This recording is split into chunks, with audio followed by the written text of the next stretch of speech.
la sortie de cet atelier, nous serons vraiment outillés pour postuler aux différents projets. Je vous remercie. Bien. Vous allez faire la présentation après, sûrement, quand vous allez prendre la parole pour poser des questions. Donc, le projet FBI, Jeunesse en Action pour l'avenir du Tchad, je sais que vous en avez entendu parler, mais n'empêche, je vais revenir dessus. C'est un projet financé par la Fondation, par l'Union européenne et mis en œuvre par la Fondation Accra. Le projet traite des thématiques de paix, la consolidation de la paix, la cohésion sociale et tout ce qui va avec, et surtout de l'implication des jeunes dans le processus de résolution de conflits, dans toutes les thématiques liées à la paix. Donc, il a 3 produits. Le premier produit, ça concerne les activités artistiques. L'objectif, c'est d'utiliser l'art pour véhiculer les messages de paix, de cohésion sociale et tout. Donc, il y aura des concours de résidences artistiques qui seront organisés et tout. Nous n'avons pas encore commencé avec des concours et tout, mais il y a un volet artistique qui a déjà été amorcé avec les enquêtes sur les goûts locaux des musicales et autres. Et le deuxième produit, c'est les activités de recherche. Donc, le docteur Yaming venait tout à l'heure de présenter le CRASH, qui est aussi partenaire de mise en œuvre ou bien partenaire de mise en œuvre sur le projet FBI. Ils ont eu à mener des enquêtes par zone. Donc, le projet sera implémenté dans 6 zones, Djamena, Bol, Mao, Faya, Abéchessa. Et ils ont déjà fait le tour de toutes ces localités-là. Donc, l'objectif de ces activités, c'est vraiment d'identifier les causes et les dynamiques de quelle est votre cible en quelque sorte. Nous avons eu à effectuer ce travail-là. Et nous avons aussi terminé avec ce travail, d'où maintenant l'objectif de notre rencontre aujourd'hui, c'est l'atelier, puisqu'après ça, nous lançons l'appel à candidature, que nous avons déjà même lancé l'appel à candidature. Je ne sais pas si vous avez vu sur notre page Facebook de Accra, on a déjà publié l'appel à candidature, et même à l'entrée de Baba Moussafa, en entrant, vous aurez dû remarquer l'affiche, on a déjà partagé.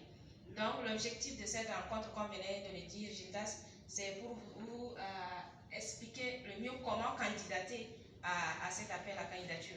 Parce qu'à la fin, sur les 300 associations par zone, nous allons retenir que 40 associations. Donc, sur ces 40, c'est uniquement avec ces 40 que nous allons travailler tout au long du projet qui durera 3 ans. C'est bon? Ok, donc on peut commencer.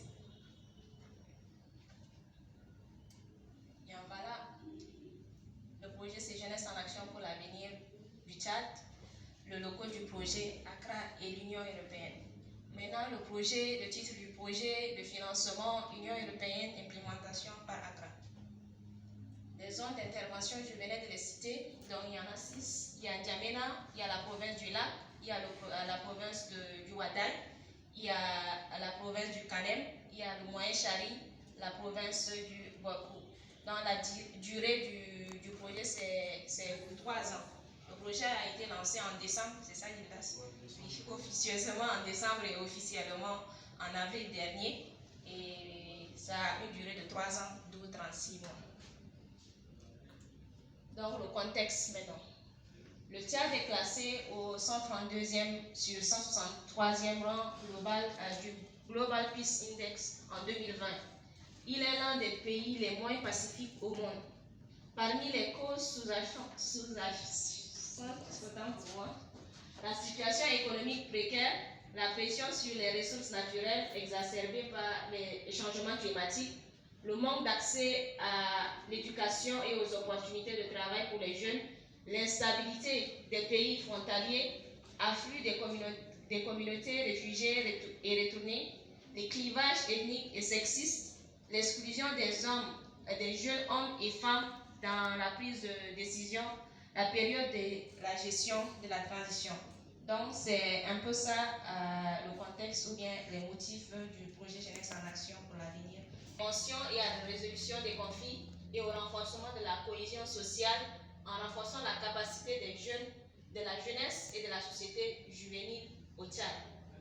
Objectif spécifique maintenant, le projet en identifiant la jeunesse comme principal acteur du changement social vise donc à ce que le processus de prévention des conflits et de maintien de la paix devienne plus inclusif et les jeunes femmes et hommes et leurs associations deviennent des agents de consolidation de la paix en à N'Djamena et dans les provinces du lac, Ouaddaï, Kanem, Pointe-Chari et Boko.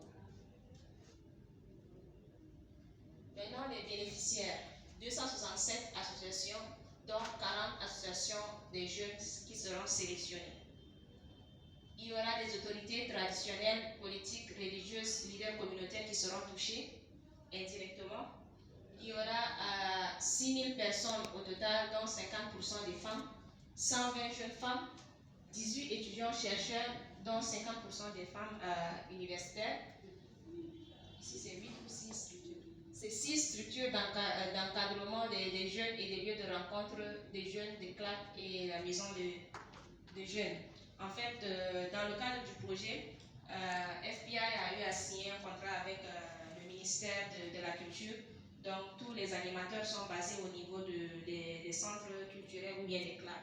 Donc, moi, je suis basée à N'Djamena et mes autres collègues sont basés aussi dans les CLAC, dans les autres zones d'intervention. C'est comme ça que nous travaillons. C'est pour ça que vous vous retrouvez aujourd'hui ici. Au total, il y aura 60 personnes travaillant dans les médias et les radios communautaires et la population, la jeunesse dans les 6 zones cibles. Pour les radios communautaires, nous avons déjà amorcé la phase d'appel à candidature au niveau des radios. Sûrement, vous allez aussi entendre au niveau des FM Diversité. Maintenant, l'appel à candidature. Les 40 organisations tchadiennes de la jeunesse seront avec des possibilités d'exclusion du processus de définition objectif minimal. Donc, si dans la mise en œuvre, lorsqu'on aurait commencé les activités avec les organisations, si on remarque que l'association ne répond pas aux critères, mais ne fait pas le travail comme il se doit, il y a la possibilité d'élimination. Donc, on va l'éliminer, remplacer par une autre association. Il y a aussi une évaluation à fin parcours, formatif et cristallisation, mise en pratique des formations reçues par les 40 associations. Donc, il y aura une subvention pour la mise en œuvre des micro-projets pour la prévention, la médiation des conflits au niveau local. Maintenant, il y aura une évaluation finale et la sélection pour la participation au projet Tandem Sahel.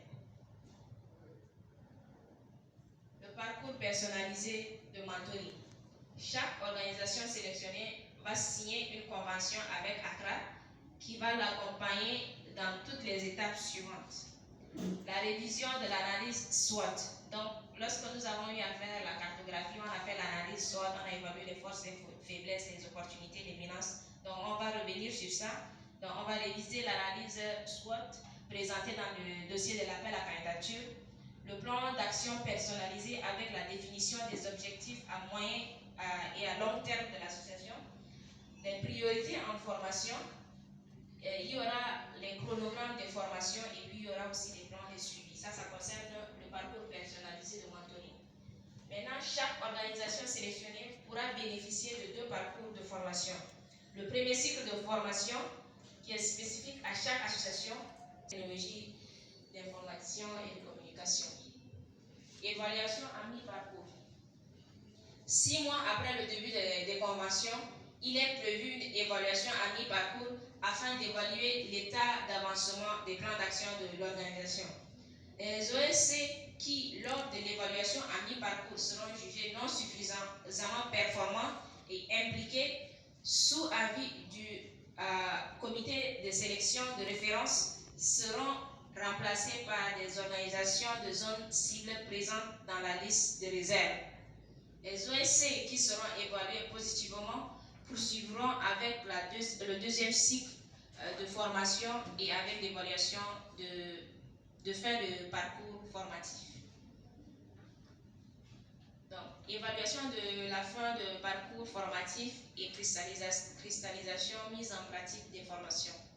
Après 11 mois du début de la convention, les ESC ont évalué positivement pendant l'évaluation à mi-parcours, poursuivront avec l'évaluation à la fin du parcours formatif qui sera préalable à la phase de cristallisation mise en pratique.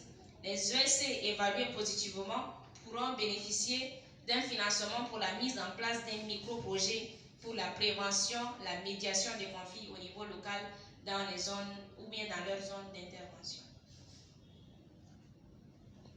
Maintenant, pour l'évaluation finale, À la fin de 24 mois, donc 12 mois de monitoring avec 2 cycles de formation plus 12 mois de cristallisation en pratique, les CDS primeront les 6 meilleurs OSC, dont une par province. Donc après la compétition, donc les 6 meilleurs seront primés. Et après, ces 6 OSC pourront participer à l'initiative Tandem Sahel, et cette initiative transnationale pourra donner aux organisations tchadiennes la possibilité de s'associer à des organisations des jeunes du Sahel plus structurées avec lesquelles elles pourront établir des partenariats stratégiques à travers la réalisation de projets concrets et dans une optique de durabilité. La sélection de ces 6 organisations sera basée sur un rapport final, narratif et financier des micro-projets réalisés par les organisations et sur les critères définis. Maintenant, la présentation de la candidature et le processus à suivre. Maintenant, on a lancé l'appel à candidature. Il faudrait soumettre le dossier rédigé en français et déposé dans une enveloppe formée écrit « Dossier pour l'appel à candidature Jeunesse en action pour l'avenir du Tchad ». Donc, ne pas ouvrir avant la séance d'ouverture. C'est inscrit là-dedans. Les dossiers soumis ne sont pas restitués aux demandeurs. L'absence d'une des pièces requises dans le dossier conduit au rejet de la demande. Donc, il faudrait faire très attention. Lorsque vous constituez le dossier, il faudrait vous rassurer que toutes les pièces demandées figurent dans l'enveloppe que vous allez déposer. Les dossiers manuscrits ne sont pas acceptés, donc tout sera tapuscrit. Donc, il faut les saisir et tout. Aucune annexe supplémentaire ne doit être envoyée. Donc, lorsque vous avez déjà envoyé, on ne recevra plus d'autres annexes. Maintenant, pour toutes les questions écrites, il faut écrire à sélection-tchad@accra.it avec objet appel jeunesse en action pour l'avenir du Tchad. Donc, si vous avez des questions pour d'éclaircissement, pour avoir plus d'éclaircissement, vous écrivez sur cette adresse-là. Les réponses seront publiées sur la page Facebook d'Accra, https://facebook, voilà, Accra Tchad. Donc, lorsque vous allez envoyer vos questions, on va collecter toutes les questions et la réponse, on va les publier sur la page Facebook d'Accra. Maintenant, la présentation de la candidature et le procédure à suivre. Les dossiers à fournir comprend les pièces suivantes. Autorisation de fonctionner, bien sûr. Statut avec mention d'avoir la promotion de la cohabitation pacifique, la cohésion sociale et aussi la prévention des conflits comme objectif programmatique. Donc, peut-être que vous êtes une organisation, vous faites dans, je ne sais pas, les thématiques de l'environnement, mais il faudrait qu'à côté de l'environnement, il y ait des thématiques de paix, je ne sais pas, des objectifs un peu spécifiques ou bien des thématiques spécifiques concernant la paix que vous traitez aussi au sein de votre organisation. Et il y a une liste des membres du bureau exécutif que vous devez fournir, la liste des membres de l'association de manière générale, s'il y en a, c'est ça, Pildas va éclairer après. La lettre de motivation, tapuscrit, résumé des actions précédentes, les actions que vous avez eu à mener par le passé, fiche entité légale. La fiche entité légale, Aman m'a fait savoir que c'est beaucoup plus pour les autres provinces. Pour N'Djamena, il suffit juste d'avoir une autorisation de fonctionner. Et il y a aussi l'analyse SWOT, vos forces, faiblesses, menaces et opportunités pour vos associations. Vous allez essayer de les décrire aussi. Maintenant, l'évaluation de sélection des demandeurs.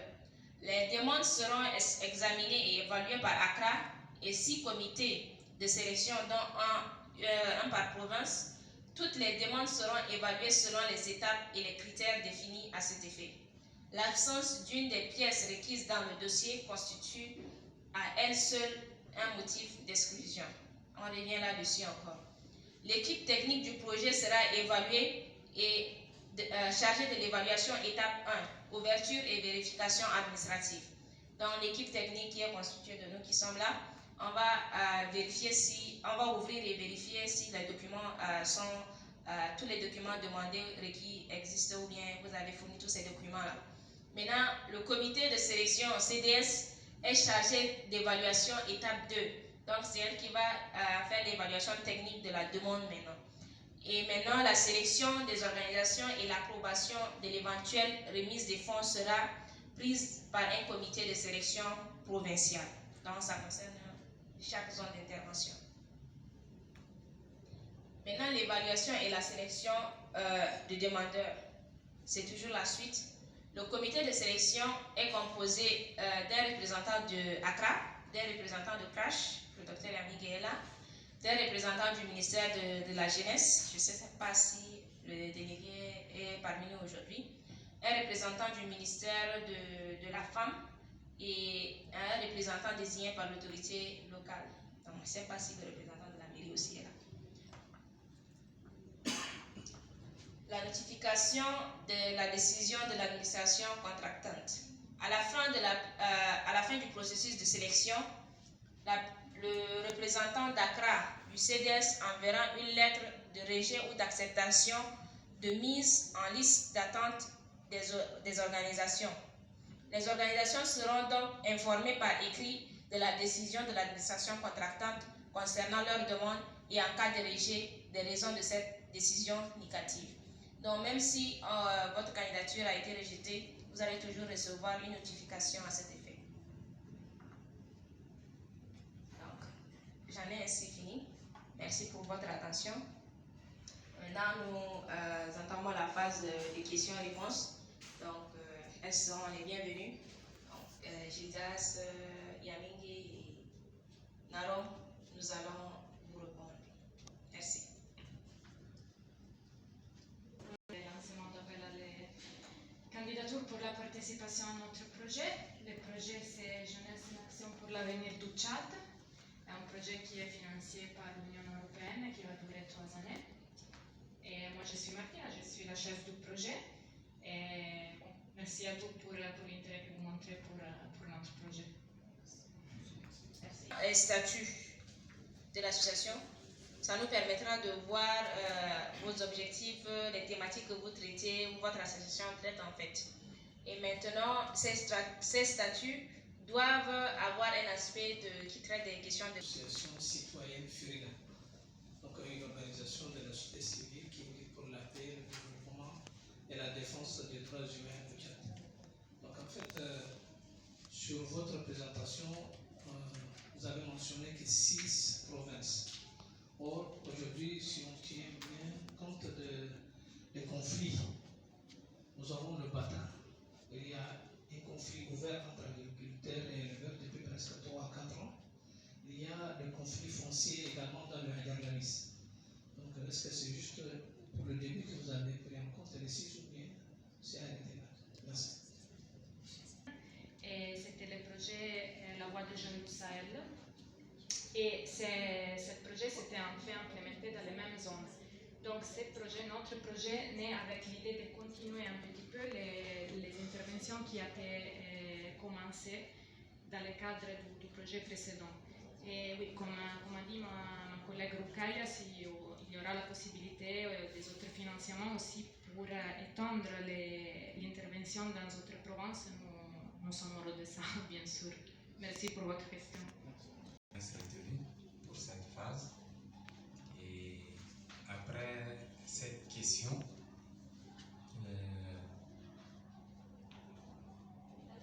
voilà, je voudrais aussi savoir si l'appel à projet est aussi pour les 3 années des organisations qui vont à projet. Merci.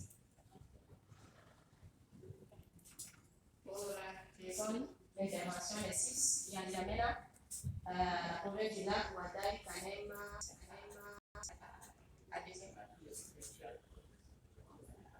Oui, les organisations. L'appel à candidature qu'on a lancé, c'est pour sélectionner ces organisations. Ces 40 organisations qui seront sélectionnées, l'accompagnement, ça va prendre ces 3 années avec l'appel à candidature pour la participation, bien la sélection pour la participation au projet Tandem Sahel.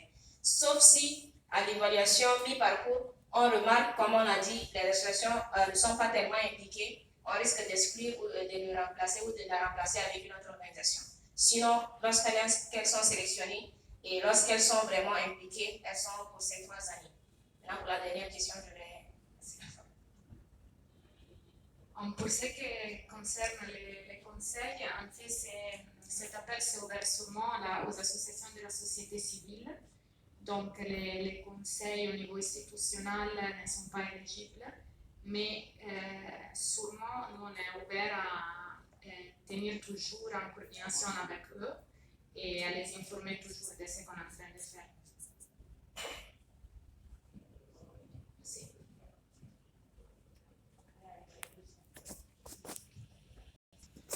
Secrétaire général de l'Union des jeunes chrétiens musulmans du Tchad. J'ai pris de l'occasion pour demander des excuses pour le compte de Thierry Madirolan, parce qu'en temps normal, c'est lui qui devait être là, mais il est actuellement en voyage. C'est pour ça que je dois le représenter. Je salue l'initiative et je tiens à vous remercier également d'avoir invité notre association des jeunes chrétiens musulmans. Nous attendons également ce genre d'événement pour faire monter preuve à l'encontre de la population tchadienne. Le sujet est tellement bien déterminé que je n'aurai pas trop de questions à poser à ce sujet, parce que vous avez même anticipé sur les mesures d'évaluation à mi-parcours pour pouvoir suivre de près la réalisation de cette activité. Mais tout à l'heure, dans votre intervention, vous avez fait mention d'une dénomination d'un projet FBI, où je n'ai pas bien cerné. C'est le projet en quelque sorte, c'est le nom du projet Jeunesse en Action pour l'avenir du Tchad. C'est un département. Donc, en fait, FBI, c'est le code interne, c'est le code interne du projet. Et FBI, ça veut dire Foreign Policy Affairs, c'est un organisme de l'Union européenne qui s'est engagé dans la promotion du projet pour la cohabitation pacifique et la responsabilité. D'accord, donc c'est en quelque sorte un partenaire. C'est pour pouvoir cerner ce contexte-là que j'ai posé la question. Et une autre chose, tout à l'heure, vous avez parlé en termes de comment on appelle le dépôt de candidature qui est manuscrit. Est-ce que vous ne pouvez pas recevoir également la candidature virtuelle? On a parlé même de dépôt de candidature, c'est pas manuscrit. On doit saisir la demande. C'est ça? Oui. La demande, on ne l'écrit pas, mais on a saisi, c'est pas manuscrit. On ne reçoit pas les demandes manuscrites. Maintenant, on peut aussi, il y a une demande qui a la possibilité d'envoyer ça par mail. Après, on a décidé de faire tout par courrier ou à la main parce qu'on a pensé qu'il y a beaucoup d'associations qui n'ont pas accès à Internet, beaucoup dans les provinces. Donc, pour donner la possibilité à tout le monde de postuler, on a décidé d'ouvrir les candidatures à ça. Évidemment, oui. D'accord, ok, d'accord. Ce sont là les écritures. Excellent. Et maintenant, pour les candidatures, avant que Aux critères, est-ce qu'il n'y a pas de critères d'âge? Parce qu'on parle des organisations de la société civile, on a les jeunes, on a les vieux. La deuxième des choses, comme je l'ai dit, que ce projet, c'est la suite d'un projet qui est déjà implanté dans ces zones, les Yunga du Sahel. Mais pour moi, pour moi, je ne sais pas si c'est une fois là-bas. Pardon? Je ne sais pas. Qu'est-ce que ce projet a fait? Quelle activité ce projet a réalisé avant que ce projet soit une continuité? Et la troisième, ça, c'est comme si les gens cherchaient à négocier quelque chose. Parmi les 40 associations retenues, cette association a déjà commencé à travailler avec nous. Pourquoi les décaler? S'il y a des insuffisances, pourquoi ne pas les accompagner et de les écarter pour reprendre encore avec d'autres et pour encore les retravailler? C'est pas une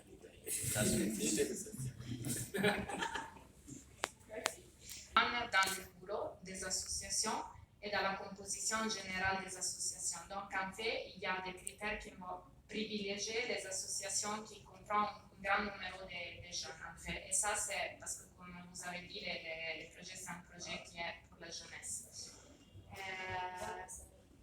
La loi du Sahel, malheureusement, moi, je ne suis pas du tout au courant de quelles étaient les activités prévues par le projet La Voix du Sahel, parce que je n'ai pas travaillé dans ce projet et j'étais même pas en Tchad.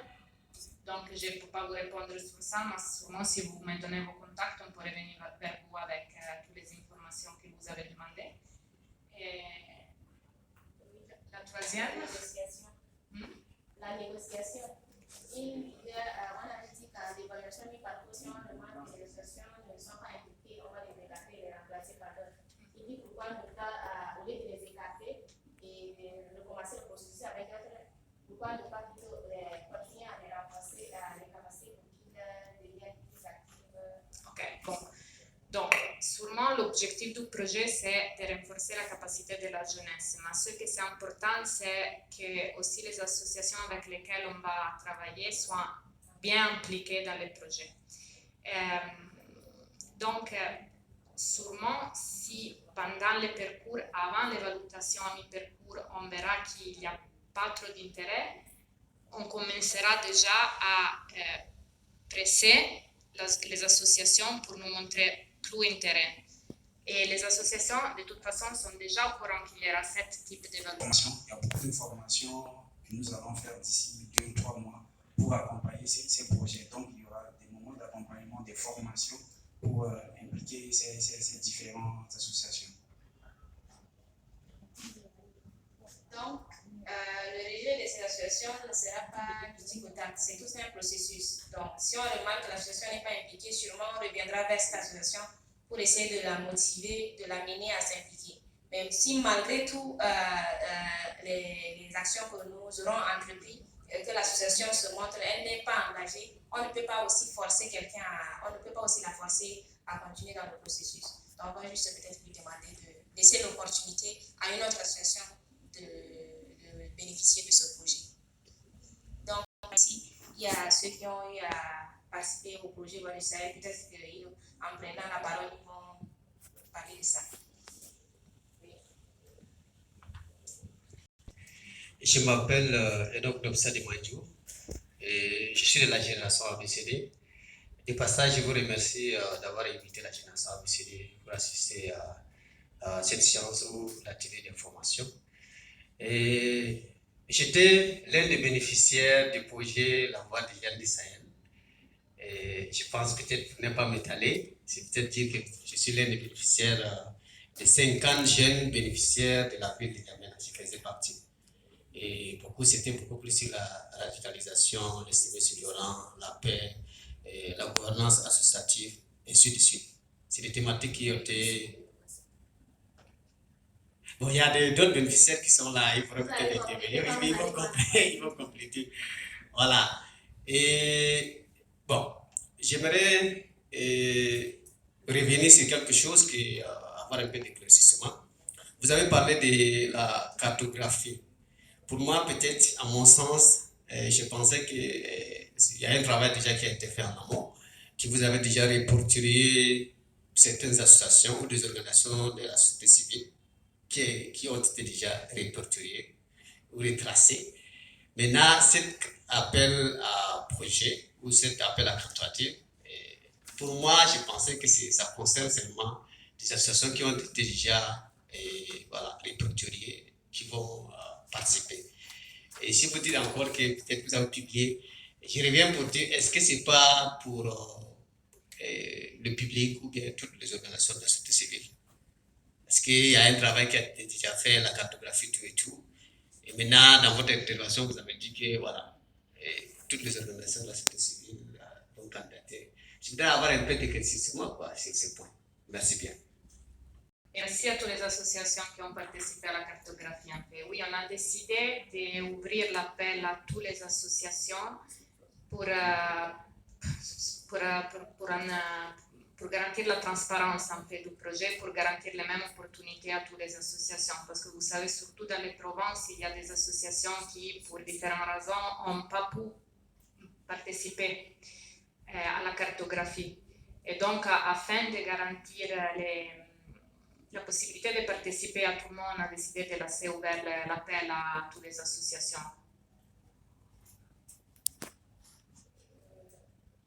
Par rapport au projet La Voix des jeunes du Sahel, bon, je suis aussi l'un des bénéficiaires. Moi, c'est Jean-Vincent Ledieu. Ici, je représente Afria. Et là, par rapport au projet La Voix des jeunes du Sahel, c'était parti d'un constat qu'il y a tellement de conflits, donc il est question de pouvoir y remédier à travers le renforcement des capacités des jeunes et autres. C'était en ce sens que le projet avait vu le jour. Et là, pendant que ce projet était déjà mis en place, lui, il pose aussi des conflits qu'on vit au jour le jour.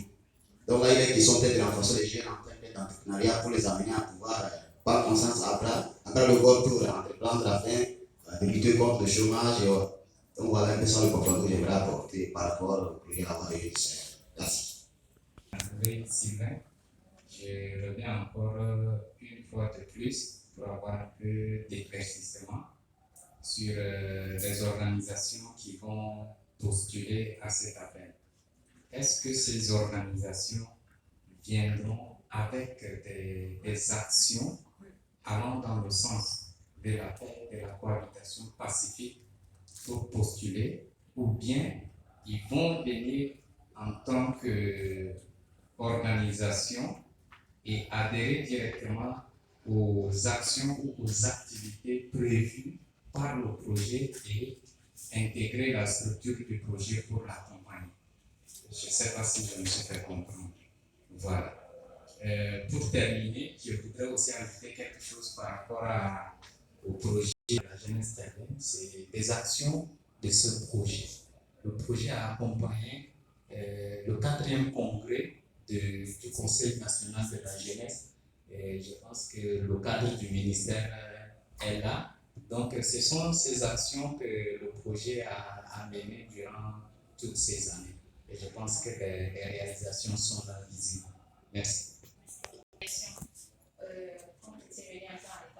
Je disais que même si vous titrez les thématiques, par exemple, principales, c'est de l'environnement, il faudrait, pour participer à ce projet, il faudrait que vous ayez des thématiques spécifiques liées à la paix.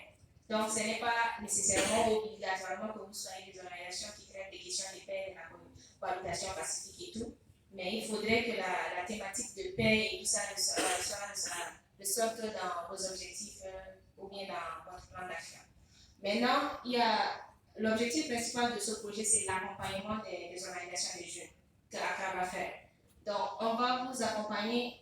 Ici, il y a la définition d'un plan d'action personnalisé à long terme et à court terme. Donc, c'est un travail que nous allons faire ensemble. Ce n'est pas que vous allez venir avec tout, mais à notre niveau, nous allons essayer de vous accompagner sur cet aspect-là, pour qu'à la fin du projet, vous développez des objectifs bien clairs, bien concis. Vous ayez des objectifs à moyen et à long terme qui vous permettra maintenant d'évoluer même après le projet en quelque sorte. Donc, c'est un peu ça. Donc, à la fin du processus de renforcement des capacités, les associations auront la possibilité de proposer un petit projet de recherche sur la résolution des conflits. Il sera subventionné financièrement par ACRA. Et pour faire ça aussi, avant de présenter les projets, les associations seront formées aussi sur les thématiques de la résolution des conflits par les CRASH, qui c'est notre collaborateur dans ce projet. On travaille avec les CRASH, qui c'est les centres de recherche en anthropologie et sciences humaines. Il y a aussi avec nous notre collègue Yann Miguet pour présenter les CRASH. Et donc, dans ces moments, pendant la proposition des micro-projets de recherche-action, les associations auront aussi la possibilité de donner une contribution concrète en termes d'action.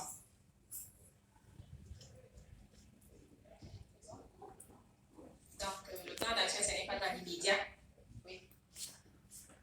Oui, en complément de ce que vient de dire Martina, ce sont une série de modules très, très précis qui seront délivrés aux associations retenues, par exemple, un module sur la recherche-action, un module sur les techniques de peacebuilding, un module sur la résolution des situations controversées. Donc, c'est un accompagnement technique et précis qui pourra aider les organisations à formuler des initiatives à soumettre à la sélection. Merci. Donc, comme je le disais, ce n'est pas dans l'immédiat, mais ce sera le résultat de tout un processus en fait de formation. Ou bien aux pièces qu'il faudrait fournir Et là, il est fait mention de l'utilisation de fonctionnaires. Et quelque part également, il est fait mention que l'association doit être active dans la zone cible au moins 2 ans. Au moins 2 ans. Et avec les difficultés administratives au Tchad, vous pouvez être en activité pendant longtemps et vous pouvez avoir l'autorisation de fonctionner et d'être provisoire ou bien effectif et plus tard. Et là, je ne sais pas, dans les pièces, il est fait mention qu'il ne faudrait pas ajouter d'autres annexes au dossier demandé. Alors, je ne sais pas sur quelle base le comité de sélection pourra savoir l'effectivité des actions par rapport à la délivrance de l'autorisation de fonction. Donc, c'est un peu ça la question. Et l'autre chose, c'est que vous avez posé un peu l'analyse, voilà. Et là, vous avez dit que les associations qui ont participé à la cartographie, et peut-être peuvent mieux comprendre ça déjà. C'est pas, est-ce que vous ne pouvez pas revenir un peu dessus pour un peu éclaircir un peu? Donc, c'est un peu ça ce que je voulais. Donc, ça nous permettra de savoir comment votre association, quelles sont les forces de votre association, qui nous permettra aussi de savoir que vous avez telle force, donc on va aussi maximiser les actions sur ça. Et quelles sont vos faiblesses. Donc, les faiblesses, on prend par exemple le manque de financement et autres. Donc, on va aussi faire peut-être un renforcement de capacité dans ce sens pour vous permettre de saisir des opportunités de financement et tout développer des réseaux pour pouvoir avoir accès aux financements qui sont proposés par les bailleurs et autres. Maintenant, les menaces potentielles, ce qui peut entraver la mise en œuvre de vos actions de l'organisation, je veux le dire. Donc, si dans N'Djamena, vous estimez que la saison de pluie est une menace pour vous, donc vous pouvez aussi énumérer ça. Les menaces, ça peut aussi être matériel. Et les menaces aussi, ça peut être dans le domaine de la sécurité. Par exemple, s'il y a des émeutes ou bien des soulèvements, de l'insécurité dans la zone, ça vous empêche de mener vos actions. Donc, ça pourrait être Pour garantir la transparence du processus de sélection, nous on a besoin d'avoir un document qui démontre le fait que l'association est active depuis au moins 2 années. Et la décision d'impliquer dans les projets les associations qui existent depuis 2 ans, c'est parce que on a la nécessité aussi de travailler avec les associations qui ont déjà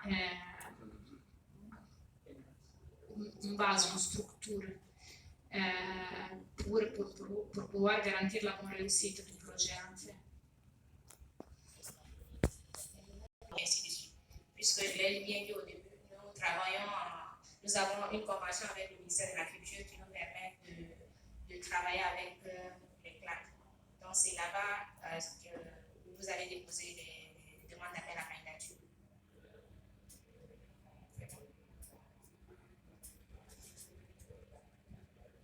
L'entretien lors de votre enquête, vous avez dit qu'il y aura une présélection des associations. Alors, je me demande si les associations qui sont ici présentes sont toutes présélectionnées ou bien c'est le dépôt des dossiers est unanime comme on l'avait fait pendant l'enquête. Merci. Donc, l'information porte sur l'appel à candidature. Donc, la dernière fois, nous avons eu à faire la cartographie et pour raison de transparence et tout ça, on essaie de lancer l'appel à candidature. Là, vous allez maintenant postuler. Et c'est après ça que vos dossiers seront étudiés, seront analysés. Et après cela, il y aura la phase de présélection et de la sélection finale. Donc, ce n'est pas encore la présélection.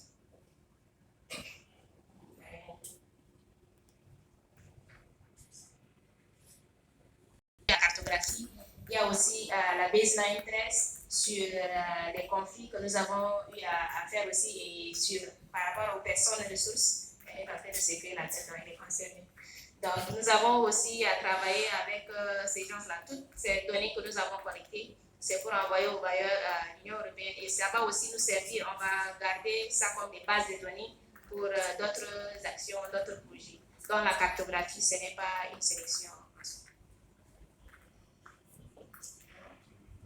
Oui, c'est comme ça en fait. C'est pas seulement quelque chose qui va être utile au bailleur, mais c'est aussi une chose qui va être utile pour notre travail en général, parce qu'avoir une base de données et savoir que l'association ils sont présents dans les terroirs, il nous permet aussi de faciliter la collaboration avec les associations qui ont été élaborées, parce qu'on connaît votre existence et on connaît aussi votre dynamisme. Et sûrement avoir participé à la cartographie, ça démontre le dynamisme et l'implication des associations dans les projets et dans la possibilité aussi de participer à des projets futurs.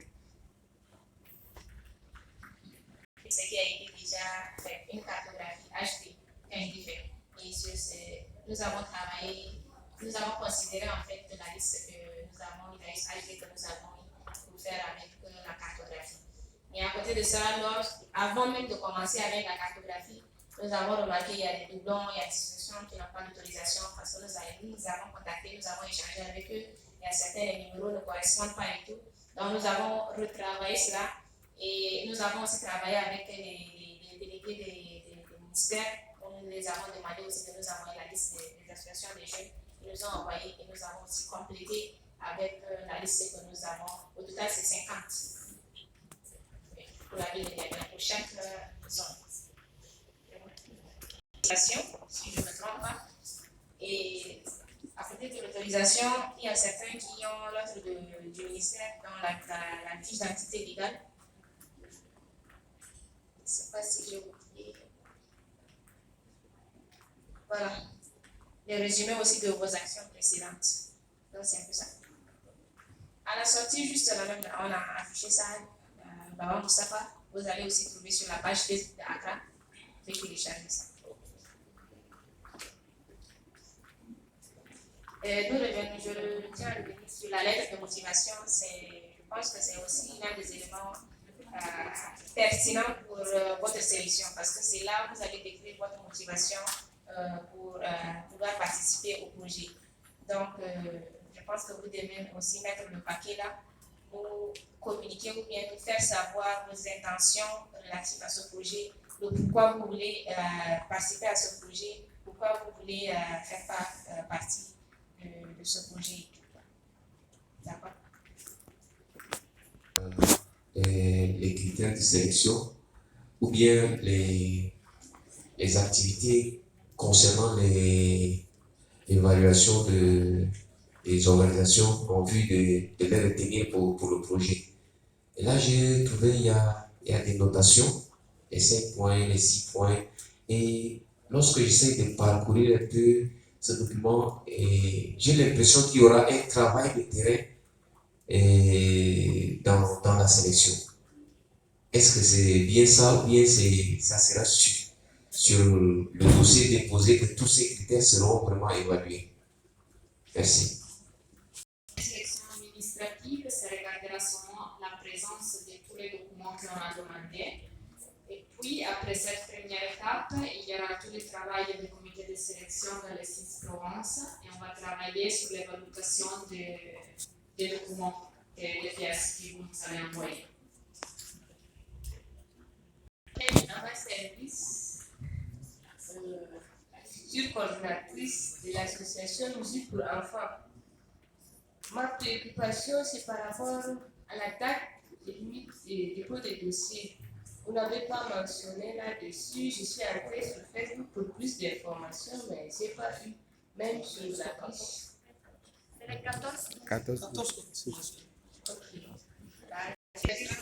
Je suis bénéficiaire du projet HD et Accra. J'aimerais savoir parce qu'au niveau du HD, on a un cadre de dialogue et de médiation intergénérationnelle composé de 15 jeunes et 15 vieux qui dépassent en nous. Mais le cadre a fait des choses jusqu'à là. Je ne sais pas si le projet prend en compte le cadre ou bien c'est juste les associations. L'association, il faut avoir entouré tous ces documents. Donc, on peut dire en général que les entités qui nous vont présenter ces documents sont éligibles pour participer à la sélection. Je suis Gaëtan Harry Kouloudia. Je voudrais simplement compléter Ramata qui vient de parler cadre et de la jeunesse. Je ne sais pas si Martine a compris.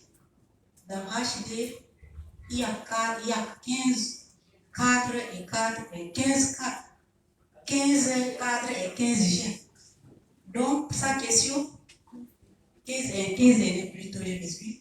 Sa question était que est-ce que vous, Accra, c'est la suite logique de ces projets ou bien c'est différent? Mais je pense que sa réponse n'a pas été claire. Par exemple, mon association, moi j'ai 40 ans, on a créé des jeunes environnements et solutions. Est-ce que vous prenez compte nos âges ou bien seulement les jeunes?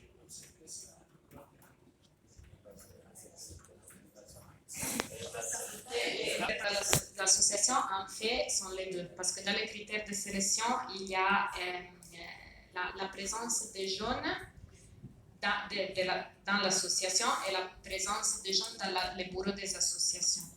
Donc, sur la base des numéros des jeunes, on va assigner des points et sûrement ils seront privilégiés les associations avec un numéro majeur des jeunes. Mais en tout cas, les numéros des jeunes sont toujours considérés dans la sélection.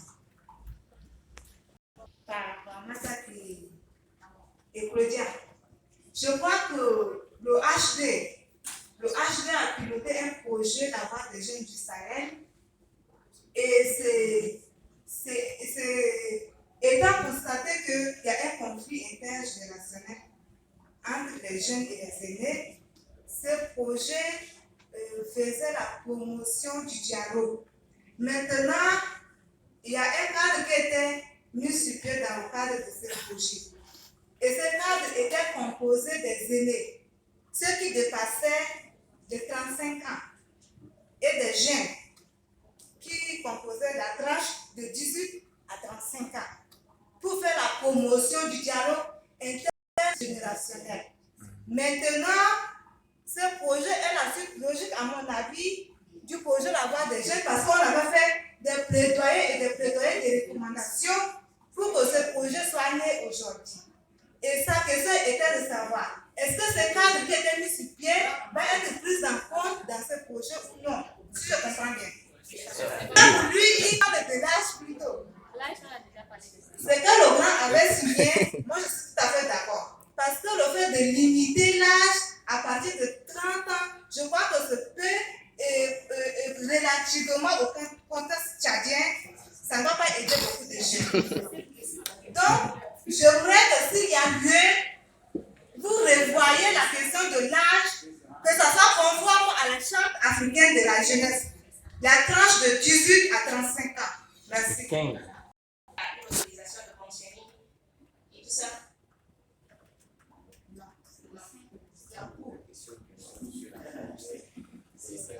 C'est les situations, les organisations, c'est un cadre.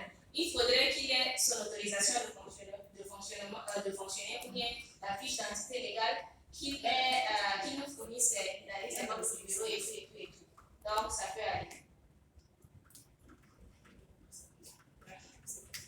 Dans votre intervention, si je ne me suis pas trompé, vous nous avez parlé de pièces à fournir pour pouvoir nous permettre surtout d'être retenus. Et vous avez aussi insisté sur la rédaction de la lettre de motivation. À mon humble avis, vous êtes là, c'est pour la réussite d'un projet et vous avez aussi besoin de l'implication des associations. N'est-il pas mieux d'être rigoureux en fait sur le résumé des activités précédentes, étant donné qu'on peut être surtout meilleur sur la rédaction mais nul au terrain? Ça serait mieux de revoir votre stratégie d'être rigoureux surtout sur la rédaction de la lettre de motivation. Merci. Giacomo Marcelin de l'association Andogad. Et il y a un des collègues qui avait déjà posé la question, surtout je reviens encore sur la question des dossiers à fournir. La plupart de nos associations, la liste de présence ou liste de membres, nous n'incluons pas l'âge. Le plus souvent, c'est nom et prénom et puis le contact. Et bon, l'entête de l'association, etc. Alors, si le critère d'âge est aussi un point, composition des membres, l'âge des adhérents ou bien l'âge des membres de l'association. Merci. On sera obligé de revoir parce que c'est l'un des critères fondamentaux pour la sélection, ça dépasse même déjà la signature. Donc, on verra quel compromis nous allons adopter pour pouvoir avoir cette liste avec les critères d'âge. Je pense que c'est à cela que sert cet atelier. Vous savez, s'il n'y avait pas l'atelier, vous n'allez pas savoir qu'on avait besoin de cet élément d'âge. Maintenant, vous savez que l'âge sera compté comme élément de sélection.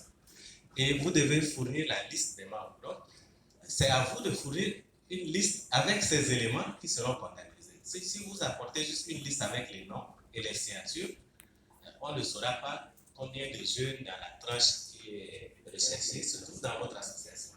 Donc, c'est à vous de fournir une liste qui va suffisamment renseigner sur les éléments dont on aura besoin pour faire la sélection.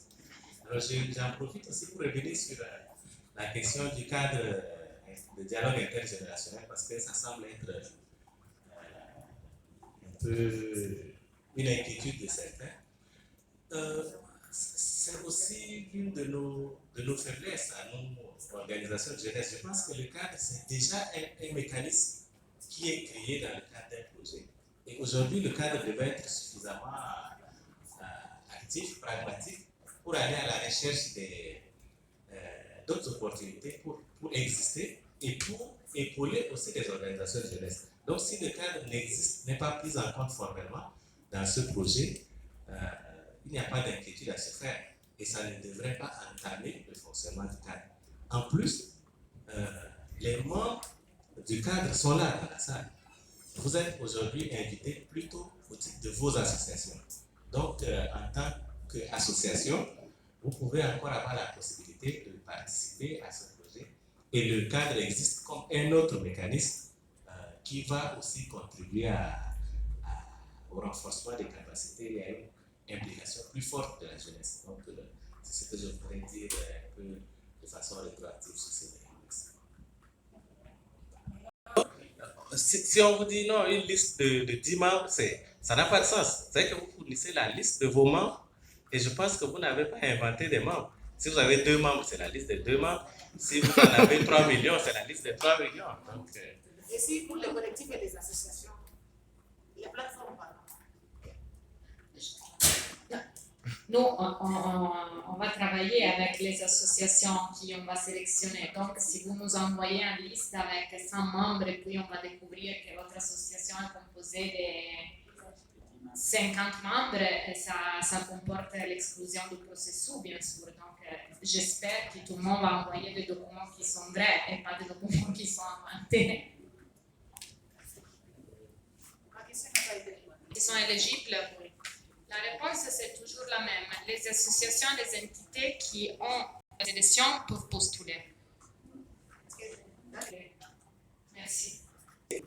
Nous allons reprendre la liste afin que les membres signent et puis notifient aussi leur âge.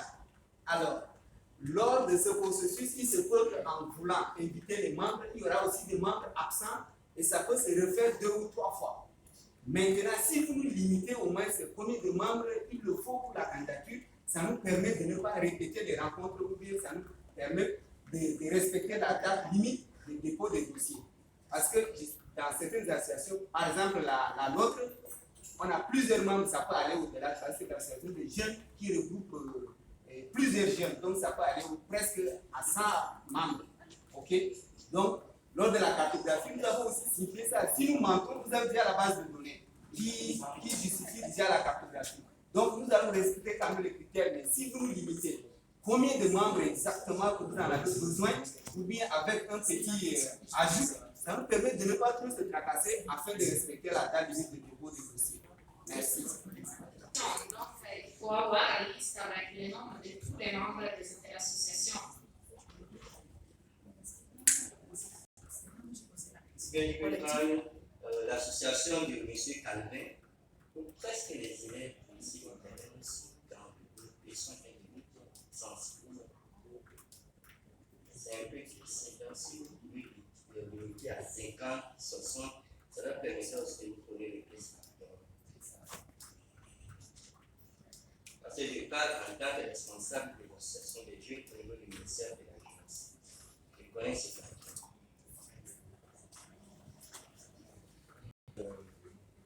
C'est un contrat d'adhésion. L'organisation a ses critères de sélection et il a fait mention dans ce mois. Aussi, les associations qui répondent aux critères demandés pourront être retenues après la sélection. Alors, je ne vois pas à ce niveau quel est le souci. Parce que chaque association, avant d'obtenir l'agrément, a une liste de membres du bureau qui est préétablie avec la liste de ses membres. Maintenant, si ces associations forment maintenant une plateforme, je crois qu'il y a une note de formation en plateforme qui est établie également, qui atteste que ces associations se sont regroupées en plateforme. Alors, si l'organisation qui va les recevoir accepte ces conditions, ça va de soi. Mais si l'organisation atteste que non, nous, notre critère d'éligibilité, c'est plutôt ça, nous ne pouvons pas retenir. Je crois qu'on ne doit pas faire violence à ce niveau. C'est juste le complément que je voulais apporter. Si le membre du bureau. Et en parlant de critères d'âge, je me demande si par exemple le président de l'association a déjà dépassé les critères d'âge que vous exigez, ou bien les membres du bureau ont dépassé, peut-être pas tous les membres, mais parmi eux qui ont déjà dépassé la majorité, par exemple, l'âge exigé. Est-ce qu'il serait question de reformuler les bureaux ou bien cette association n'est pas éligible? Merci. Les gens qui sont plus âgés, est-ce que les membres de ce bureau, de cette association, sont des jeunes? Est-ce que les jeunes sont impliqués dans les activités? C'est pour cela que nous avons demandé la liste des membres de l'association. Donc, la liste des membres du bureau, on va faire avec la liste. Donc, j'ai voulu juste dire par rapport au nombre de membres qu'on est en train de discuter. Je pense que dans le texte de nos statuts et autres, pour être membre, il y a des critères. Les critères sont tout simplement ce qu'il faut avoir une adhésion, il faut avoir sa carte. Il faut payer sa cotisation. Mais si on ne paye pas sa cotisation mensuelle, on n'a pas une carte d'adhésion, on ne peut pas être membre. Donc ça, c'est déjà clair. On ne peut pas, on dit que nous sommes 100, 200, 1000. Mais est-ce que tous ces gens ont payé leur cotisation? Est-ce qu'ils ont leur carte d'adhésion? Voilà. Donc, cela fait que, qu'on veuille ou pas, on doit voir qui a sa carte, qui paye annuellement, ou bien voir les membres exacts. Merci. S'il vous plaît. Merci.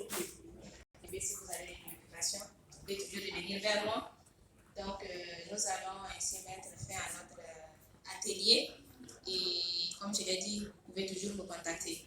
Donc, nous avons prévu la pause café à l'extérieur. Là, vous allez prendre la pause café. Après, vous allez voir notre administrateur Gildas. On a prévu des bergères pour les déplacements.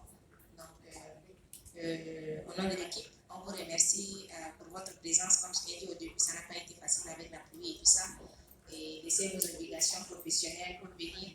Donc, ça prouve vraiment que vous êtes engagés pour ce projet-là. Donc, nous vous remercions et bon petit déjeuner. Madame, oui.